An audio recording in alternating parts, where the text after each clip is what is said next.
नमस्कार आदाब दोस्तों। तो चलिए आज फिर हम आप लोगों के लिए लाए देश और दुनिया की तमाम ताज़ा बड़ी खबरें, ब्रेकिंग न्यूज हेडलाइंस, एक एक करके तमाम बड़ी खबरें आपके सामने रखेंगे। सबसे पहली और बड़ी खबर में आपको बताएंगे दोस्तों कि महाराष्ट्र के अंदर विधानसभा चुनाव नतीजों के बाद एक बहुत बड़ा उलटफेर होता हुआ दिखाई दे रहा है।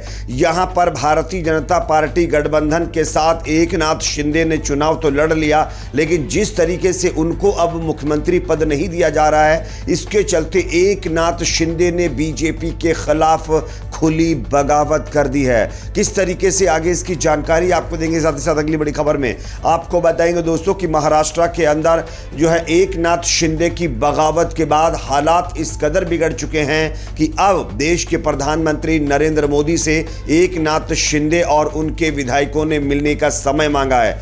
क्या है पूरा मामला, आगे विस्तार से बताएंगे। साथ ही साथ अगली बड़ी खबर में आपको बताएंगे दोस्तों कि महाराष्ट्र विधानसभा चुनाव नतीजों के बाद महाराष्ट्र की जनता ने, बीजेपी ने दिया बहुत बड़ा झटका। चुनाव खत्म होते ही सीएनजी के दाम बढ़ा दिए गए हैं। आगे इसकी भी जानकारी देंगे। साथ ही साथ अगली बड़ी खबर में आपको बताएंगे दोस्तों कि हमारे देश के अंदर चुनाव में इस्तेमाल होने वाली ये जादुई मशीन जिसको आप स्क्रीन के ऊपर देख रहे हैं, इसके खिलाफ सुप्रीम कोर्ट में याचिका लगाई गई थी और इस याचिका पर सुप्रीम कोर्ट ने सुनवाई करते हुए बड़ा फैसला दिया है। सुप्रीम कोर्ट से बैलेट पेपर से भी चुनाव करवाने की मांग की गई थी, इस पर भी सुप्रीम कोर्ट का फैसला आया है। आगे इसकी पूरी जानकारी देंगे। साथ ही साथ अगली बड़ी खबर में आपको बताएंगे दोस्तों कि बंगाल के अंदर विधानसभा चुनाव हारने के बाद भारतीय जनता पार्टी के अंदर टकराव शुरू हो गया है। खबर आ रही है कि बंगाल उपचुनाव में हार के बाद भाजपा में तकरार, नेतृत्व परिवर्तन की मांग तेज हो गई है। किस तरीके से, इसकी भी जानकारी देंगे। साथ ही साथ अगली बड़ी खबर में आपको बताएंगे दोस्तों कि राहुल गांधी की नागरिकता रद्द करने वाली याचिका पर सुनवाई होने के बाद अब कोर्ट फैसला देने वाला है। केंद्र ने हाई कोर्ट में अपना जवाब दाखिल कर दिया है और इस पर अब आने वाले दिनों में सुनवाई होगी, तब पता चलेगा कि इसमें आगे क्या होता है। बात करेंगे अगली खबर की, जो कि सामने दोस्तों यहां पर आ रही है। संभल से जहां पर हुए फसाद में एक और व्यक्ति अब खत्म हो गया है, यानी टोटल कैजुअलिटीज का आंकड़ा बढ़ करके अब 6 हो चुका है। आगे इसकी तस्वीरें भी दिखाएंगे। साथ ही साथ खबर आ रही है दोस्तों कि मुसलमानों को लेकर के वक्फ पर जो विवाद छिड़ा हुआ है, इस पर अब बीजेडी की तरफ से बड़ा बयान सामने आया है। बीजेडी ने भी वक्फ बिल के खिलाफ मोर्चा खोलते हुए मुसलमानों के हक को कमजोर करने वाला ये बिल बता दिया है। आगे इसकी भी जानकारी देंगे। साथ ही साथ गाजा, लेबनान से ताज़ा अपडेट्स हैं, उस पर भी चर्चा करेंगे। उससे पहले छोटी सी रिक्वेस्ट करेंगे, अगर ये वीडियो पसंद आए तो लाइक ज़रूर करिए, और अगर आप भी चाहते हैं देश में बैलेट पेपर से चुनाव हो तो कमेंट सेक्शन में इस पर अपनी मांग ज़रूर रखिए। और द खबर टीवी न्यूज़ चैनल को सब्सक्राइब करने के बाद बेल आइकन को प्रेस करना ना भूलें। बात करेंगे पहली और बड़ी खबर की। जैसा कि आप जानते हैं महाराष्ट्र के अंदर सब कुछ ठीक नहीं चल रहा है दोस्तों। खबर आ रही कि महाराष्ट्र में विधानसभा चुनाव नतीजों के बाद उद्धव ठाकरे की तरह एकनाथ शिंदे ने भी बीजेपी से बगावत तेज कर दी है। स्क्रीन पर खबर आपको दिखा रहा हूं, देख सकते हैं। भाजपा और शिवसेना की राहें नवंबर 2019 में विधानसभा चुनाव जीतने के बाद सीएम पद को लेकर अलग हो गई थी। उद्धव ठाकरे की पार्टी का कहना था कि अमित शाह ने वादा किया था कि यदि सत्ता मिली तो दोनों दलों से 2.5 साल के लिए सीएम बनाया जाएगा।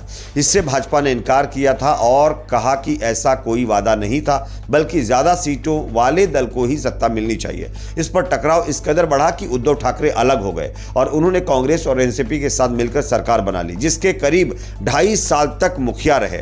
उस चुनाव को 5 साल बीत गए, शिवसेना 2 धड़ों में बढ़ गई। इस बार 57 सीटें एकनाथ शिंदे की शिवसेना को मिली हैं, जबकि भाजपा के खाते में 132 सीटें आई हैं। इसके बाद भी एकनाथ शिंदे सेना चाहती है कि मुख्यमंत्री उनका हो, यानी एकनाथ शिंदे बने।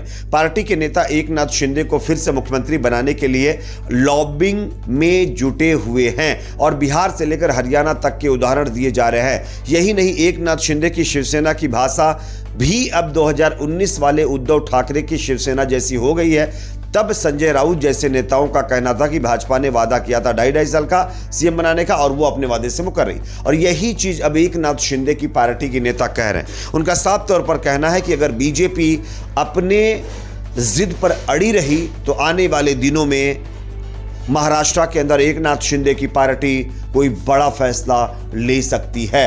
यानी कि चुनाव तो जीत लिया, लेकिन मुख्यमंत्री पद को लेकर के अभी भी फिलहाल टकराव जारी है और हालात यहां तक खराब हो चुके हैं कि देश के प्रधानमंत्री नरेंद्र मोदी से शिंदे गुट के सांसदों ने मिलने का वक्त मांगा है। एकनाथ शिंदे को सीएम बनाने की मांग रखने के लिए ये वक्त मांगा है। ये अपने आप में दर्शाता है कि महाराष्ट्र में किस तरीके से जो बगावत है वो अपने चरम पर है। बात करेंगे अगली खबर की, जो कि सामने दोस्तों आ रही है। महाराष्ट्र की जनता के साथ छल किया गया है दोस्तों। चुनाव में जो मुफ्त रेवड़ी दी गई थी वो उसकी अब एक्सपायरी डेट खत्म हो रही है दोस्तों। खबर है चुनाव खत्म होते ही महाराष्ट्र की जनता को बड़ा झटका लगा है। मुंबई में कल से 2 रुपए महंगी सीएनजी हो गई है। अब 77 रुपए प्रति किलो सीएनजी का रेट कर दिया गया है। यानी कि धीरे धीरे तमाम चीज़ों पर रेट बढ़ाने शुरू कर दिए गए हैं। खैर अच्छे दिन है, एंजॉय करते रहिए। अगला अपडेट जो कि सामने आ रहा है सुप्रीम कोर्ट से, जहां पर दोस्तों ईवीएम को लेकर के एक बड़ी खबर सामने आ रही है। इस देश में तमाम चुनाव ईवीएम से न करा करके बैलेट पेपर से कराने वाली मांग को सुप्रीम कोर्ट ने फिलहाल खारिज जरूर कर दिया, लेकिन इस मांग में क्या क्या कहा गया था वो मैं आपको बताता हूं। सुप्रीम कोर्ट ने सोमवार को एक जनहित याचिका PIL खारिज कर दी, जिसमें कई अन्य चुनावी सुधारों के साथ साथ चुनाव में भौतिक पेपर बैलेट मतदान प्रणाली को फिर से शुरू करने की मांग की गई थी। डॉक्टर KL पॉल बनाम भारत संघ और अन्य न्यायमूर्ति विक्रमनाथ और न्यायमूर्ति PB वराले की पीठ ने याचिकाकर्ता की इस दलील को कमतर आंका कि चंद्रबाबू नायडू, YS जगन मोहन रेड्डी जैसे नेताओं ने भी इलेक्ट्रॉनिक वोटिंग मशीन से छेड़छाड़ पर सवाल उठाए थे।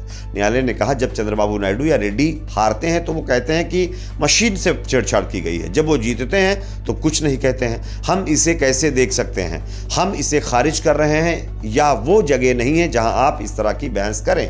यानी कि देश के अंदर फिलहाल बैलेट पेपर से चुनाव नहीं होंगे, मशीन से ही चुनाव करवाए जाएंगे। ये रास्ता लगभग क्लियर हो गया है और इस मशीन के ऊपर पाबंदी लगाने वाली याचिका खारिज कर दी गई है। एक और अपडेट सामने दोस्तों आ रहा है। बंगाल के अंदर बीजेपी में भगदड़ शुरू हो गई है। विधानसभा उपचुनाव हारने के बाद बीजेपी के पूरे नेतृत्व की कहीं ना कहीं अंदर बवाल मचा हुआ है और पूरे नेतृत्व को अब बदलने की मांग कर दी गई है।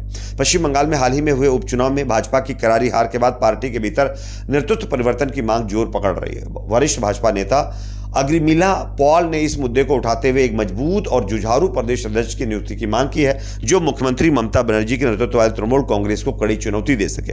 13 नवंबर को हुए उपचुनाव में भाजपा ने 6 विधानसभा सीटों पर चुनाव लड़ा, लेकिन सभी सीटों पर हार का सामना करना पड़ा। इस निराशाजनक प्रदर्शन के बाद पार्टी के नेताओं में असंतोष बढ़ गया है और जो बंगाल के बीजेपी के अध्यक्ष है उनको हटाने की मांग तेज हो गई है, जिससे बीजेपी 2 धड़ों में बढ़ चुकी है। एक और अपडेट दोस्तों यहां पर सामने आ रही है। राहुल गांधी की नागरिकता रद्द की जाए या नहीं, इसको लेकर के सुप्रीम कोर्ट के अंदर जाने की तैयारी हो रही, तो वहीं हाई कोर्ट में केंद्र सरकार ने अपना जवाब दाखिल कर दिया है। इलाहाबाद हाई कोर्ट में सोमवार को कांग्रेस नेता राहुल गांधी की नागरिकता से जुड़ी याचिका पर सुनवाई हुई। इस दौरान केंद्र सरकार ने इलाहाबाद हाई कोर्ट से कहा कि वह इस पर विचार कर रहा है कि क्या राहुल गांधी की नागरिकता रद्द की जानी चाहिए। केंद्र 19 दिसंबर को अपने फैसले की जानकारी कोर्ट को देगा। भारत के deputy solicitor general SB Pandey ने कोर्ट को बताया कि मंत्रालय को राहुल गांधी की कथित ब्रिटिश नागरिकता के आधार पर उनकी नागरिकता रद्द करने की मांग करने की जानकारी मिली है और यह प्रक्रिया में है। इससे पहले लोकसभा में नेता प्रतिपक्ष और कांग्रेस सांसद राहुल गांधी की नागरिकता को चुनौती देने वाली याचिका पर 24 अक्टूबर को हाईकोर्ट की लखनऊ बेंच में सुनवाई हुई थी।